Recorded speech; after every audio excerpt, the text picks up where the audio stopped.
మానవాళికి వాతావరణం పంపిన అత్యంత తీవ్రమైన హెచ్చరిక ఇది. భూగ్రహం మునుపెన్నడూ లేని స్థాయిలో వేడెక్కబోతోంది. సైంటిస్టులు మరియు ప్రముఖ వాతావరణ విశ్లేషకులు చెప్తున్న మాటలు వింటే నిజంగానే గుండెల్లో భయం పుడుతోంది. పసిఫిక్ మహాసముద్రంలో ఏర్పడుతున్న ఈ ఏడాది ఎల్నినో పర్యవసానాలు మానవాళి చరిత్రలోనే అత్యంత తీవ్రంగా ఉండబోతున్నాయి. నిజం. వాతావరణ నిపుణుల ప్రాథమిక అంచనాల ప్రకారం వచ్చే నవంబర్, డిసెంబర్ నాటికి ఉష్ణోగ్రతలు గరిష్ట స్థాయికి చేరనున్నాయి. ఈ ఏడు సెకండ్ హాఫ్లో వేగంగా బలపడుతున్న ఎల్నినో నవంబర్, డిసెంబర్ నాటికి పీక్ స్టేజ్కు చేరుకోనుంది. 1982-83, 1997-98, 2015-16 నాటి శక్తివంతమైన ఎల్నినోల తీవ్రతలను కూడా దాటి పసిఫిక్ అంతర్భాగంలో భారీగా ఉష్ణ నిల్వలు పేరుకుపోయాయని ప్రముఖ వాతావరణ విశ్లేషకులు చెబుతున్నారు. సముద్రం వేడెక్కుతున్న వేగం, ఉష్ణ నిల్వల పరిమాణం భూగోళ ఉష్ణోగ్రతలను ఎన్నడూ లేని రికార్డు స్థాయికి తీసుకెళ్లనున్నాయి. పసిఫిక్ మహాసముద్రంలో వేడి పెరిగితే ప్రపంచవ్యాప్తంగా వాతావరణ వ్యవస్థ పూర్తిగా దెబ్బతింటుంది. రాబోయే 12 నుండి 18 నెలల కాలంలో గ్లోబల్ వర్షపాతం, కరువులు, తీవ్రమైన తుఫానులు, హానికరమైన హీట్ వేవ్స్ ప్రభావం చూపనున్నాయి. అలాగే ఎల్నినో ప్రభావంతో కొన్ని ప్రాంతాల్లో ఎండల తీవ్రతతో కరువురాగా, మరికొన్ని చోట్ల అనూహ్య వర్షపాతం, సముద్ర మట్టాలు పెరిగి వరదలు విరుచుకుపడే ప్రమాదం ఉందని నిపుణులు హెచ్చరిస్తున్నారు. మానవ తప్పిదాల వల్ల జరుగుతున్న గ్లోబల్ వార్మింగ్కు ఈ సూపర్ ఎల్నినో తోడైతే రాబోయే రోజులు మరింత భయానకంగా మారనున్నాయి. 2027 ప్రారంభం నాటికి భూమి సగటు ఉష్ణోగ్రత పారిశ్రామిక విప్లవానికి ముందున్న ఉష్ణోగ్రతల కంటే ఏకంగా 2 డిగ్రీల సెల్సియస్ పెరిగే అవకాశం ఉంది.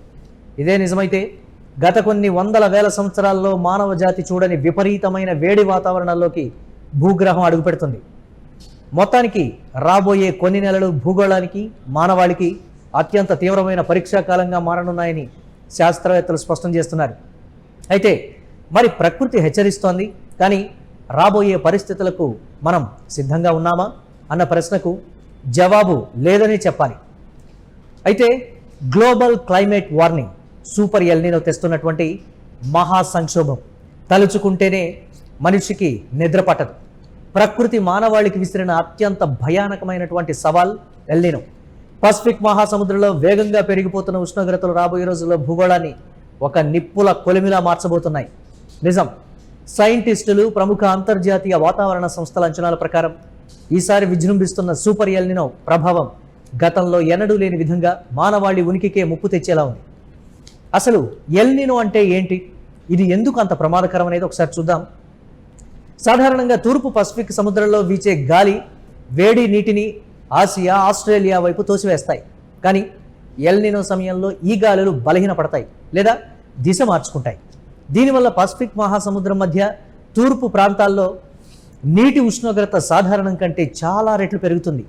భూగోళంపై 1/3 వంతు ఉండే పసిఫిక్ సముద్రం వేడెక్కితే ఆ వేడి వాతావరణంలోకి విడుదలవుతుంది. ఫలితంగా గ్లోబల్ జెట్ స్ట్రీమ్లు దెబ్బతిని ప్రపంచ వర్షపాత వ్యవస్థ పూర్తిగా తలకిందులవుతుంది. అయితే భారత్, దక్షిణాసియాపై భయంకరమైనటువంటి ప్రభావం ఉంటుందనేటువంటి మాట అయితే శాస్త్రవేత్తలు చెప్తున్నారు. ఆసియా ప్రాంతాల్లో ఎల్నినో కాలంలో ఋతుపవనాలు బలహీనపడతాయి. భారతదేశంలో వర్షపాతం గణనీయంగా తగ్గి తీవ్రమైన కరువు పరిస్థితులు ఏర్పడతాయి. వ్యవసాయ రంగం తీవ్రంగా దెబ్బతిని పంట దిగుబడులు పడిపోతాయి. తాగునీటి ఎద్దడి, విద్యుత్ కొరత గ్రామీణ, పట్టణ ఆర్థిక వ్యవస్థలను అతలాకుతలం చేస్తాయి. ప్రపంచ ఆహార సంక్షోభం, ద్రవ్యోల్బణం కూడా విపరీతంగా పెరిగేటువంటి అవకాశం ఉందని చెప్తున్నారు. భారత్, ఆస్ట్రేలియా, ఇండోనేషియాల్లో కరువు వల్ల బియ్యం, గోధుమలు, చెరుకు, పామాయిల్ ఉత్పత్తి తగ్గిపోతుంది. మరోవైపు దక్షిణ అమెరికా దేశాలైన పెరు, ఈక్వెడార్లలో విపరీతమైన తుఫాన్లు, వరదల వల్ల పంటలు నశిస్తాయి. దీనివల్ల ప్రపంచవ్యాప్తంగా ఆహార సంక్షోభం ఏర్పడి నిత్యావసరాల ధరలు ఆకాశాన్ని అంటుతాయి. అయితే సముద్ర జీవావరణ వినాశనం తప్పదు అనేటువంటి మాట చెప్తున్నారు. సముద్రపు నీటి ఉష్ణోగ్రత పెరగడం వల్ల దీనికి సంబంధించి ప్రవాహ భీతికలు చనిపోతాయంటూ చెప్తున్నారు. నీటిలో ఆక్సిజన్ పరిమాణం తగ్గి మిలియన్ల కొద్ది చేపలు, అలాగే ఇతర సముద్ర జీవులు నశిస్తాయంటున్నారు. పెరు వంటి దేశాల్లో మత్స్య పరిశ్రమ ఘోరంగా దెబ్బతింటుంది. పారిశ్రామిక విప్లవం నాటి కంటే 2 సెంటీగ్రేడ్ల ఉష్ణోగ్రత పెరిగేటువంటి అవకాశం ఉందనేటువంటి భయంకర వాస్తవాన్ని అస్సలు ఊహించలే. శాస్త్రవేత్తల ప్రాథమిక గణాంకాల ప్రకారం ఎల్నినో దాడి వల్ల భూమి సగటు ఉష్ణోగ్రత పారిశ్రామిక విప్లవానికి ముందు నాటి కంటే 2 సెంటీగ్రేడ్ల పెరిగేటువంటి ప్రమాదం ఉంది. ఇది గ్లేసియర్లు వేగంగా కరిగిపోవడానికి, సముద్ర మట్టాలు పెరిగి తీర ప్రాంత నగరాలు మునిగిపోవడానికి దారితీస్తుంది. మానవ తప్పిదాల వల్ల క్రమంగా పెరుగుతున్న గ్లోబల్ వార్మింగ్కు ఈ సూపర్ ఎల్నినో తోడవడం అత్యంత భయానక పరిణామం. ఇది కేవలం వాతావరణ మార్పు మాత్రమే కాదు, మానవ మనుగడకు, ఆర్థిక వ్యవస్థలకు, ప్రాణకోటికి ప్రకృతి విసురుతున్న హెచ్చరిక. రాబోయే 12 నుండి 18 నెలల కష్టకాలానికి మనం సిద్ధంగా లేకపోతే భారీ మూల్యం చెల్లించుకోక తప్పదు. ఎల్నినో వల్ల వర్షపాతం తగ్గడం, కరువు పరిస్థితులు ఏర్పడడం వంటి ప్రతికూలతల నుంచి భారతీయ వ్యవసాయ రంగాన్ని, రైతులను కాపాడుకోవడానికి ప్రభుత్వం, వ్యవసాయ శాస్త్రవేత్తలు, అలాగే రైతులు సంయుక్తంగా తీసుకోవాల్సిన ముఖ్యమైనటువంటి ముందస్తు జాగ్రత్తలకు సంబంధించి కూడా అధికారులు హెచ్చరిస్తూ ఉన్నారు. అలాగే నీటి యాజమాన్యం మరియు సంరక్షణ అనేది ఉండాలి అనేటువంటి మాట.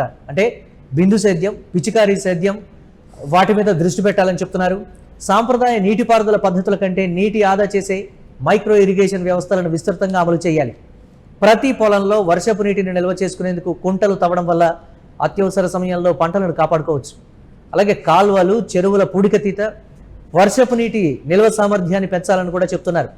ప్రత్యామ్నాయ మరియు వర్షాభావ పరిస్థితులు తట్టుకునేటువంటి పంటలు వేయాలి అని చెప్తున్నారు. ఎక్కువగా నీరు అవసరమయ్యే వరి, చెరుకు వంటి పంటల విస్తీర్ణాన్ని తగ్గించి ఆరుతడి పంటలైనటువంటి చిరుధాన్యాలు అంటే జొన్నలు, సజ్జలు, రాగులు, పప్పు ధాన్యాలు, నూనె గింజల సాగు చేసేలా ప్రోత్సహించాలి అని చెప్తున్నారు. పంట కాలం తక్కువగా ఉండి త్వరగా చేతికి వచ్చే రకాలను ఎంపిక చేసుకోవాలని అధికారులు సూచిస్తున్నారు. అలాగే కరువును తట్టుకునేటువంటి విత్తనాలు ఏమేమి ఉన్నాయి వాటిని గుర్తించి వాటిని సాగు చేయాలని చెప్తున్నారు. కరువు మరియు తీవ్రమైన వేడిని తట్టుకోగల జన్యుపరంగా మెరుగైనటువంటి విత్తనాలను సకాలంలో అందుబాటులో ఉంచుకోవాలంటున్నారు. అలాగే ఆధునిక వ్యవసాయ పద్ధతులను అవలంబించాలని చెప్తున్నారు. జీరో టిల్లేజ్ అంటే నేలలో తేమ ఆవిరి కాకుండా పంట వ్యర్థాలతో కప్పి ఉంచడం ద్వారా నేల తేమను ఎక్కువ కాలం కాపాడుకోవచ్చు అని చెప్తున్నారు. ప్రధాన పంటతో పాటు అంతర పంటలు వేయడం వల్ల ఒక పంట దెబ్బతిన్నా మరొక పంట ద్వారా రైతు నష్టపోకుండా ఉంటాడని చెప్తున్నారు. అలాగే గ్రామ స్థాయిలో రైతులకు అగ్రిమెట్ అంటే సమాచారాన్ని అందిస్తూ ఎప్పుడు ఏ విత్తనాలు వేయాలి, ఎప్పుడు నీరు పెట్టాలో SMS ద్వారా సలహాలు ఇవ్వాలని కూడా సూచిస్తున్నారు. సాధారణ వర్షపాతం నమోదు కాకపోతే ప్రత్యామ్నాయ పంటల కోసం ముందస్తుగా విత్తన నిల్వను సిద్ధంగా ఉంచాలంటున్నారు.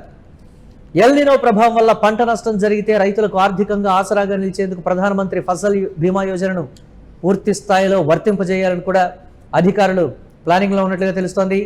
రాబోయే గడ్డు రోజులు, రాబోయే కరువు కాలం, మనిషి అతని జీవితంలో చూడలేనటువంటి కరువుని మనిషి చూడబోతున్నాడు. కొన్ని వందల సంవత్సరాల తర్వాత ఈ స్థాయిలో ఒక భయంకరమైనటువంటి కరువు పరిస్థితులు మనిషి ఏ విధంగా అధిగమిస్తాడు? అతని ఆర్థిక పరిస్థితులు పూర్తిగా పతనమైపోయి తినటానికి మధ్యతరగతి ప్రజలు, పేదవారి సంగతి పక్కన పెడితే మధ్యతరగతి ప్రజలకు కూడా తినటానికి తిండి దొరకని పరిస్థితులు ఏర్పడతాయి. తస్మాత్ జాగ్రత్త, ఇది హెచ్చరిస్తున్నటువంటి పరిస్థితి. మన చేజేతులారా మనమే ఇలాంటి పరిణామాల్ని ఆహ్వానించాం. తట్టుకోక ఎదుర్కోక తప్పదు. ఖచ్చితంగా ఉష్ణోగ్రతలు పెరగడానికి, ఈ స్థాయిలో కరువు పరిస్థితులు రావడానికి మానవ అధునాతనమైన ఒక చెత్త జీవన విధానం, మనం ఎంచుకున్నటువంటి గొప్ప జీవన విధానమే కారణమని కూడా చెప్తున్నారు. మనం ప్రకృతికి నష్టాన్ని కలిగించాం, ప్రకృతి మనకు సవాల్ విసురుతోంది. ఏ విధంగా ఎదుర్కొంటామో చూడాలి.